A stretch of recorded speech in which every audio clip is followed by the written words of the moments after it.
Assalamualaikum ta'ala warahmatullahi wabarakatuh. Alhamdulillahi rabbil alamin. Wassalatu wassalamu ala ashrafil anbiya'i wal mursalin.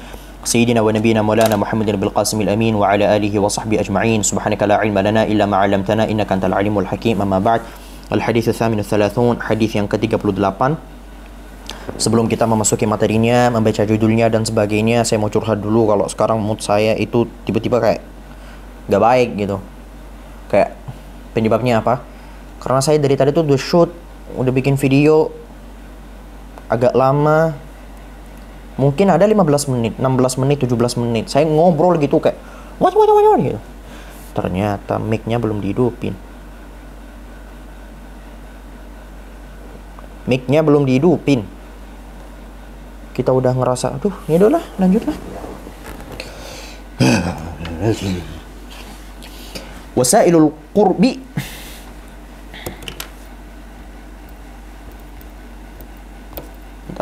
Bentar. Saya harus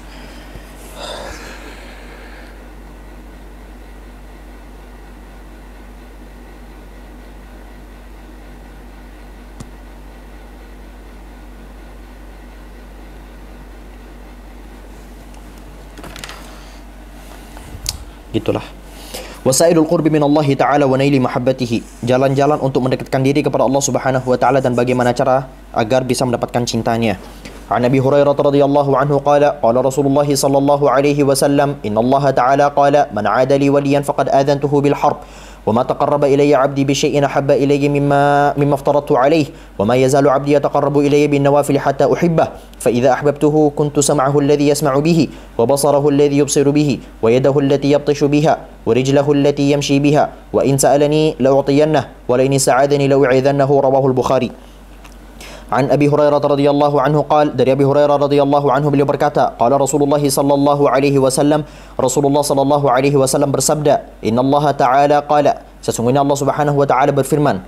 Dan kita sempat mention kemarin, apabila satu hadis disandarkan kepada Allah Subhanahu wa taala maka ia disebut sebagai hadis qudsi. Kita ulang-ulang terus biar terpatri di dalam hati teman-teman sekalian bahwasanya di sana ada yang namanya hadis qudsi. Entah lafaznya berasal dari Allah atau berasal dari versinya Rasulullah sallallahu alaihi wasallam.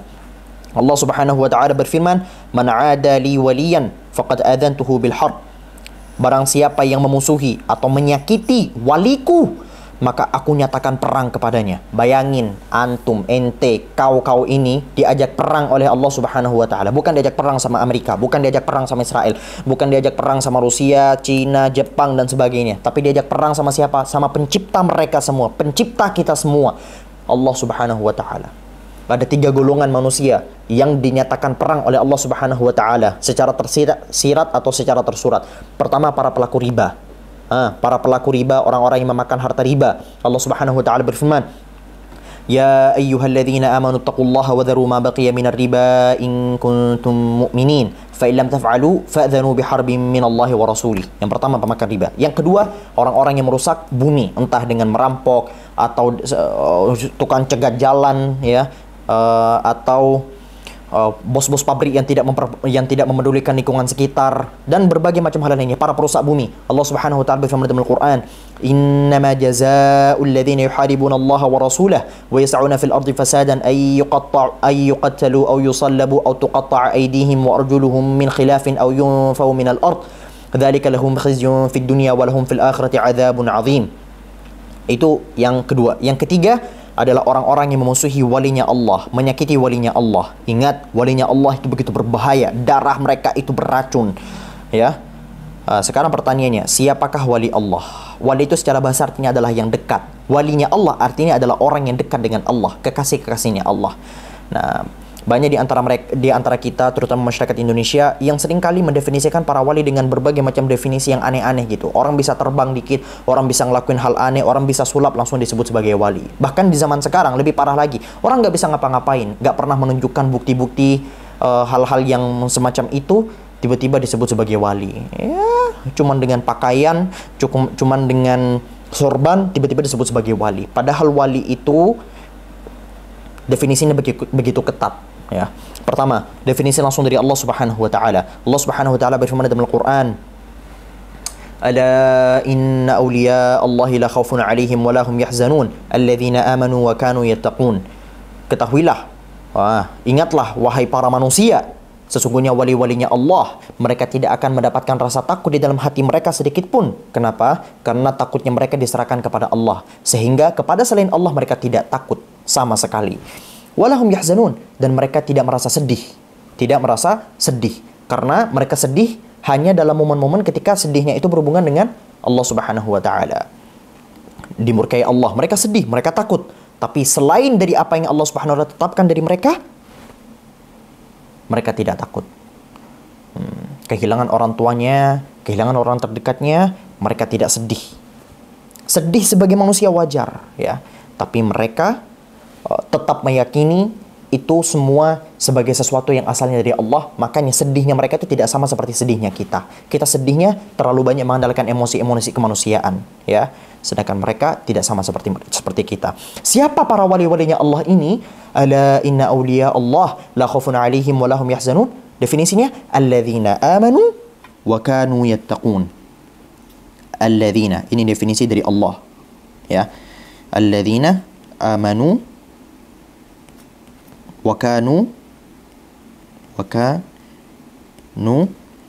yattaqun,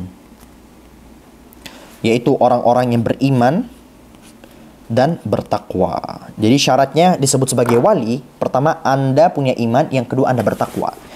Nah, ketika Anda beriman, ketika Anda bertakwa kepada Allah Subhanahu wa taala, semakin dalam iman Anda, semakin dalam takwa Anda, maka Anda meningkat dari derajat iman ke derajat ihsan. Ihsan sebagaimana yang sempat kita sebut kemarin, an ta'budallaha ka'annaka tarah, fa in lam takun tarah fa innahu yaraka. Engkau menyembah Allah seakan-akan engkau melihat Allah. Nah, dan syaratnya ini, syaratnya Anda disebut sebagai orang bertakwa. Bertakwa itu bagaimana? Bertakwa yaitu kita sempat sebutkan definisinya kemarin, imtithalu awamirillah wajtinabu nawahih. Anda melaksanakan perintah Allah dan menjauhi larangannya. Nah, melaksanakan perintah Allah di mana? Yang termaktub di dalam Al-Quran, yang termaktub di dalam hadis Rasulullah, dan menjauhi larangannya, larangan yang termaktub di dalam Al-Quran, larangan yang termaktub di dalam hadis Rasulullah. Oh, wali sekarang mah orang cukup bisa melakukan aneh, bisa terbang, bisa jalan di atas air disebut wali. Tidak. Tidak. Belum tentu orang-orang yang bisa melakukan hal-hal aneh seperti itu di luar dari nalar manusia disebut sebagai wali. Ya. Ingat, ada 4. Kita sebut 5 lah. Yang pertama ada namanya irhas. Irhas adalah sebuah kejadian luar biasa yang Allah Subhanahu wa taala berikan kepada calon nabi. Seperti contohnya Rasulullah Shallallahu Alaihi Wasallam sebelum menjadi nabi, beliau kan bekerja kepada Sayyidatuna Khadijah, ibunda Khadijah, istrinya di masa depan. Ibunda Khadijah menjadi bosnya Rasulullah Shallallahu Alaihi Wasallam, bosnya Muhammad pada saat itu. Nah, ibunda Khadijah memerintahkan Rasulullah, memerintahkan Muhammad, Muhammad pada saat itu untuk pergi ke Syam berdagang dan menyuruh asistennya yaitu Maisarah untuk memata-matai Rasulullah, kemudian melaporkan kejadian apa yang dia lihat dari Rasulullah Sallallahu Alaihi Wasallam, dari Muhammad pada saat itu. Kemudian setelah pulang, ibunda Khadijah mendapatkan laporan dari Maisarah. Aku melihat dari Muhammad ini 3 perkara yang aneh, aneh betul, ajaib betul. Yang pertama, aku melihat Muhammad ini selalu diikuti oleh awan. Bahkan untuk meyakinkan mataku, aku ngajak lomba lari Muhammad. Ketika Muhammad mendahuliku, awan ngikutin Muhammad. Ketika aku mendahului Muhammad, awannya ngestak di atas Muhammad.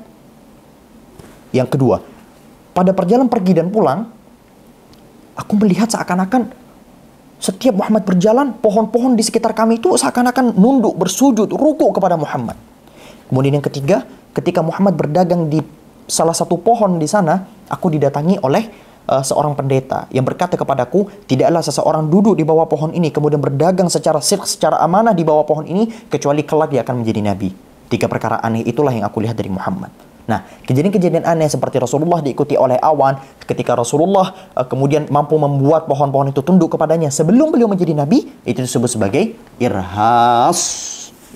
Irhas. Kemudian yang kedua ada mu'jizah. Mu'jizah adalah sebuah kejadian di luar dari nalar manusia, ya, yang Allah Subhanahu wa taala berikan kepada para rasul-rasulnya, kepada para utusan-utusannya. Untuk apa? Untuk melemahkan musuh. Untuk melemahkan musuh. Seperti kejadian Nabi Musa, tongkatnya dilempar jadi ular, kemudian Nabi Musa jebret-jebretin laut, kemudian kejadian ya berbagai macam Rasulullah SAW memotong bulan, dan berbagai macam kejadian-kejadian aneh yang Allah Subhanahu wa taala berikan itu kepada siapa? Kepada para rasul-rasulnya. Kemudian yang ketiga ada namanya karamah. Karamah adalah kejadian-kejadian luar biasa yang Allah Subhanahu wa taala berikan kepada kekasih-kekasihnya, kepada wali-walinya Allah Subhanahu wa taala. Karamah. Ini penting nih. Dan wajib bagi orang beriman untuk mempercayai karamah. Orang yang tidak percaya, dan ini adalah aqidah Ahlus Sunnah wal Jamaah. Aqidah Ahlus Sunnah wal Jamaah adalah meyakini adanya karamah. Orang-orang Mu'tazilah tidak meyakini karamah. Orang kalau nggak percaya karamah keluar dari Ahlus Sunnah. Keluar dari Ahlus Sunnah. Karena termaktub di dalam Al-Quran, Allah Subhanahu wa taala sempat menceritakan kan tentang kejadian Nabi Allah Sulaiman yang waktu itu meminta kepada para pengikutnya dari kalangan manusia dan jin untuk membawakan singgasana Bilqis, ya. Membawakan singgasana Bilqis atau Balqis di hadapannya. Kemudian ada satu orang yang berkata kepada Nabi Allah Sulaiman, wahai Nabi Allah Sulaiman, apabila aku bisa membawakan singgasananya itu sebelum engkau berkedip. Dan berhasil. Padahal dia bukan Nabi, dia bukan Rasul, tapi melainkan manusia biasa yang dekat dengan Allah. Manusia biasa yang dekat dengan Allah yang mampu melakukan hal tersebut.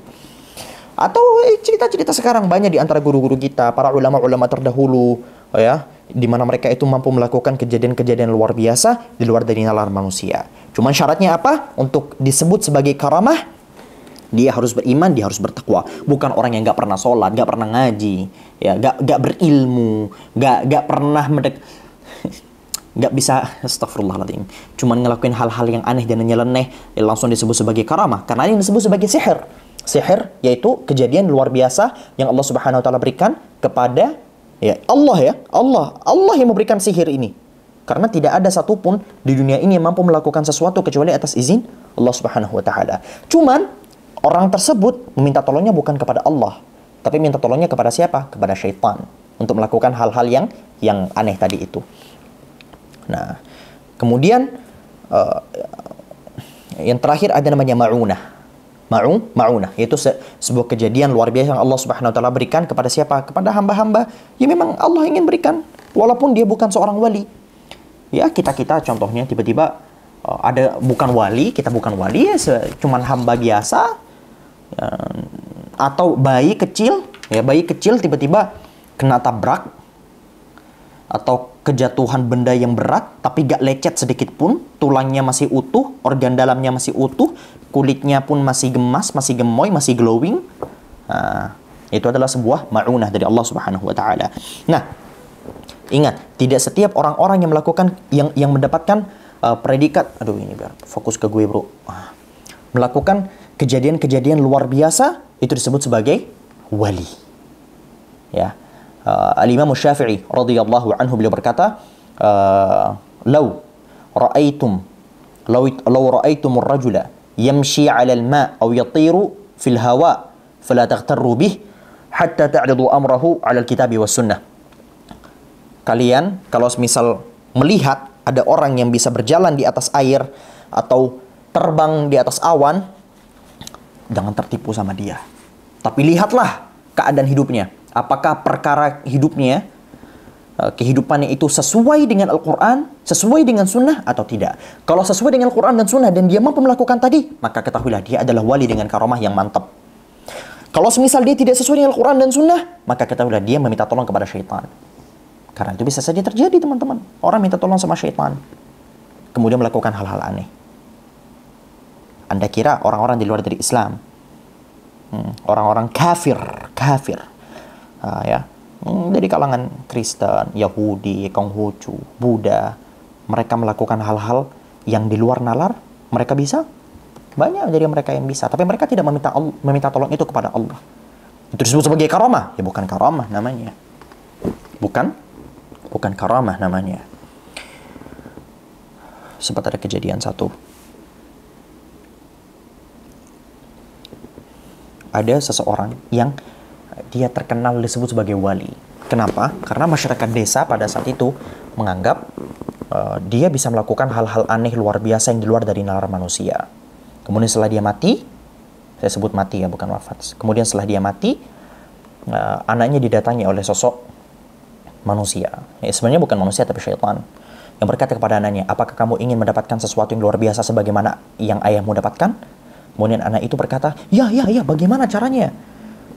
Kemudian diberitahukan apa yang selama ini ayahandanya lakukan untuk bisa mendapatkan hal-hal yang seperti itu. Ternyata salah satu kebiasaannya adalah ayahnya itu suka naruh Al-Quran di tempat buang air besar. Lempar Al-Quran ke sana. Untuk apa? Untuk menghinakan Allah dan Rasulnya. Ngapain dia begitu? Ya untuk mendapatkan hal-hal luar biasa yang tadi. Kadang-kadang orang-orang ini banyak di sekitar saya yang dia itu disuruh sama khadamnya, sama khadimnya, nggak boleh sholat atau nggak boleh haji atau nggak boleh umroh. Ada. Untuk apa? Untuk bisa mendapatkan hal-hal yang aneh tadi itu. Bisa terbang, bisa jalan di atas air. Itu banyak. Nggak diizinin haji, nggak diizinin umroh. Nggak boleh ke Mekah, nggak boleh sholat nggak boleh. Itu namanya sihir. Sihir, minta tolong sama syaitan.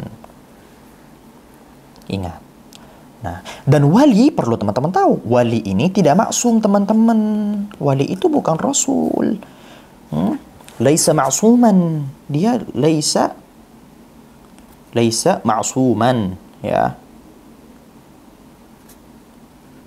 Laisa ma'suman. Wali juga bisa salah. Wali juga bisa salah. Kalau konteks walinya itu kepada manusia selain Nabi dan Rasul. Karena sebenarnya para Nabi Muhammad juga adalah waliullah. Para Nabi terdahulu juga waliullah. Tapi maksud definisi wali yang saya sebut tidak maksum di sini adalah wali dari kalangan selain Allah dan Rasulnya. Wali dari kalangan sahabat. Apakah para sahabat wali? Ya jelas. Kalau mereka bukan wali, siapa lagi yang jadi wali? Sebagaimana saya ingat Sayyidina Umar bin Khattab pernah menghentikan gempa. Wallahu a'lam bi sihhati hadhihi al-qissah. Tapi Sayyidina Umar radhiyallahu an diceritakan pernah menghentikan gempa. Ini menunjukkan itu adalah karamah dari Sayyidina Umar radhiyallahu an. Kemudian lanjut ya. Dan ini dia cara orang itu kalau disebut wali harus melakukan ini. Nih. Wa ma taqarraba ilayya 'abdi bi syai'in ahabba ilayya mimma aftaratu 'alaihi. Dan tidaklah seseorang mendekat kepadaku dengan sesuatu yang lebih aku cintai daripada apa yang telah aku wajibkan kepadanya. Maksudnya, orang itu untuk bisa menggapai cintanya Allah, mendekatkan dirinya kepada Allah, hal yang pertama kali harus dia lakukan adalah melaksanakan perkara-perkara yang fardu. Melaksanakan perkara-perkara yang apa? Fardu. Hal-hal yang wajib dulu harus dia lakukan. Sholat 5 waktu, puasa, zakat, haji, umroh, berbakti kepada orang tua. Itu wajib hukumnya. Itu. Wa ma yazalu 'abdi yataqarrabu ilayya bin nawafil hatta uhibbah. Dan tidaklah seorang hambaku mendekatkan kepadaku dengan sesuatu yang nawafil, perkara-perkara sunnah, hatta uhibbah. Ya. Kecuali hamba tadi itu lebih dicintai oleh Allah Subhanahu wa taala. Lebih dicintai oleh Allah Subhanahu wa taala. Dengan cara apa? Dengan cara mengerjakan sunnah. Jadi hal agar teman-teman sekalian ini bisa dicintai oleh Allah Subhanahu wa taala, kemudian bisa sampai ke predikat wali, yang pertama, teman-teman harus melaksanakan perkara-perkara yang wajib. Setelah wajibnya mantap semua sudah dilaksanakan, baru teman-teman laksanakan sunnah. Jangan kebalik, sunnah didahulukan dari yang wajib. Gak bisa dong. Amalan puasanya mantap, tapi sholatnya bolong-bolong. Bagaimana tuh? Ingat, sekarang ini musim orang-orang aneh ya, orang-orang yang gak pernah sholat. Diajak sholat Jumat gak mau. Ngapain? Saya sudah sholat Jumat di Mekah. Bagaimana ceritanya? Udahlah, gak usah aneh. Yang kita lihat zahirnya. Tugas kita sebagai manusia, kita melihat zahir. Zahirnya gak sholat Jumat, ya sudah, kita hukumi dia fasik. Ya hukumi fasik kalau gak sholat Jumat. Nasallallahu alaihi wasallam. Atau ceritanya ada orang yang bertapa bertahun-tahun sampai akhirnya dia meninggalkan salat Jumat, itu gimana disebut wali? فَإِذَا أَحْبَبْتُهُ كُنْتُ سَمْعَهُ الَّذِي يَسْمَعُ بِهِ. Ketika aku mencintainya, maka aku akan menjadi pendengarannya yang dia akan gunakan untuk mendengar. Dalam artian apa? Allah Subhanahu wa Ta'ala akan menolong pendengarannya untuk tidak suka terhadap kemaksiatan. Nah, orang itu kalau semakin dekat dengan Allah, dia ketika mendengar maksiat, dia risih, ya, mendengar sesuatu, mendengar ghibah, dia merasa ada yang gak enak gitu. Sedangkan kita ketika mendengar ghibah, kita malah menikmati. Nah, yang belum sampai ke wali, belum dicintai sama Allah artinya. Wa basarahu alladhi yubsiru bih, dan aku akan menjadi pandangannya yang akan digunakan untuk memandang sesuatu. Dia dibuat tidak suka melihat maksiat. Wa yadahu allati yabtashu biha, dan aku akan menjadi tangan yang akan digunakan untuk memukul, yang akan digunakan untuk berbuat sesuatu. Artinya Allah gunakan pada sesuatu yang Allah cintai, sehingga dia tidak sanggup untuk melakukan sesuatu yang Allah benci, yang Allah haramkan. Wa rijlahu allati yamshi biha, dan aku akan mempergunakan kakinya yang akan dia gunakan untuk berjalan. Dalam artian kakinya tadi itu tidak akan dia gunakan untuk berjalan menuju kemaksiatan. Itu salah satu ciri hamba-hamba dicintai oleh Allah. Dan selanjutnya, wa in sa'alani la'utiyannah, dan apabila hamba-hambaku tadi itu meminta kepadaku sesuatu, akan langsung kuberi.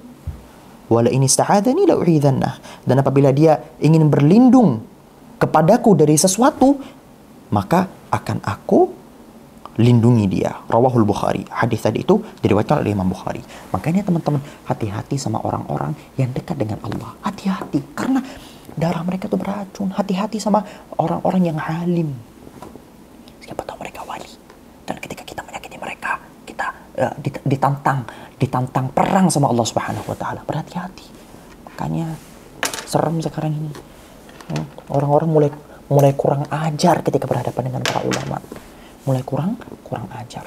Awas kalian, dinyatakan perang sama Allah dan Rasulnya. Awas. Waliyatubillah. Nasallallahu alaihi wasallam. Begitu teman-teman. Sudah. Kita tutup dengan kafaratul majlis. Subhanakallahumma bihamdika asyhadu an la ilaha illa anta astaghfiruka wa atubu ilaik. Wassalamualaikum warahmatullahi wabarakatuh. Bye bye.